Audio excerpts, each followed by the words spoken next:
Delhi liquor scam కేసులో BRS MLC కవిత judicial custody ఇవాళ ముగియనుంది. కవితను కోర్టు ముందు హాజరుపరచనున్నారు అధికారులు. మార్చి 26 నుంచి కవిత జ్యుడిషియల్ కస్టడీలో ఉన్నారు. ఢిల్లీ లిక్కర్ కేసులో కవిత పాత్రపై ఈడీ ఇప్పటికే ఛార్జిషీట్ దాఖలు చేసింది. ఈడీ, సీబీఐ రెండు కేసుల్లోనూ ఈ రోజు విచారణ జరగనుంది.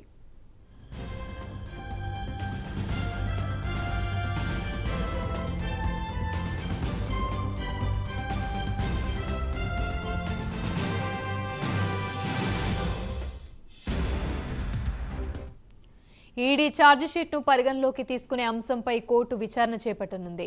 ఢిల్లీ లిక్కర్ స్కామ్ కేసులో గతంలో జ్యుడిషియల్ కస్టడీ ముగిసినప్పటికీ మే 20వ తేదీ వరకు పొడిగిస్తూ ఢిల్లీలోని సీబీఐ ప్రత్యేక న్యాయస్థానం రౌస్ అవెన్యూ కోర్టు నిర్ణయం తీసుకుంది.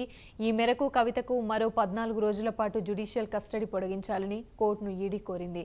8000 పేజీలతో సప్లిమెంటరీ ఛార్జిషీట్ దాఖలు చేశామని ఈడీ పేర్కొంది. దీంతో జ్యుడిషియల్ కస్టడీని పొడిగిస్తూ కోర్టు నిర్ణయం తీసుకుంది. ఈడీ దాఖలు చేసిన సప్లిమెంటరీ ఛార్జిషీట్ పరిగణలోకి తీసుకునే అంశంపై మే 20న విచారణ జరుపుతామని రౌస్ అవెన్యూ కోర్టు వెల్లడించింది.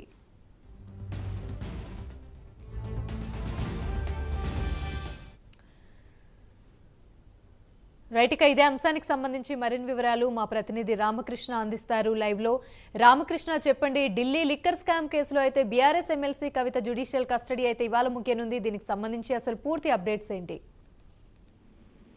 ఢిల్లీ లిక్కర్ స్కామ్ లో బీఆర్ఎస్ ఎమ్మెల్సీ కవిత జ్యుడిషియల్ కస్టడీ ఈ రోజుతో ముగియనుంది. మరి ఈ నేపథ్యంలో ఇక ఆమె భౌతవ్యం తేలబోతుంది 24వ తేదీన. ఎందుకంటే 24వ తేదీకి రెండు కేసులు, సిబిఐ కేసు అలాగే ఈడీ కేసుకు సంబంధించినటువంటి బెయిల్ పిటిషన్స్ రెండు కూడా ఆ తీర్పు హైకోర్టులో ఉంది.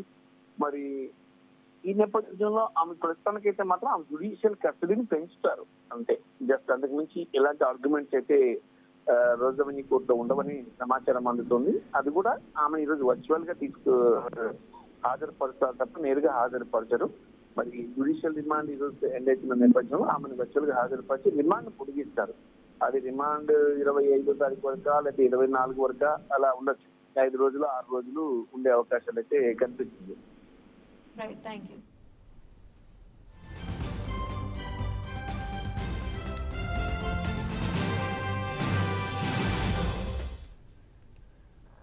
నైరుతి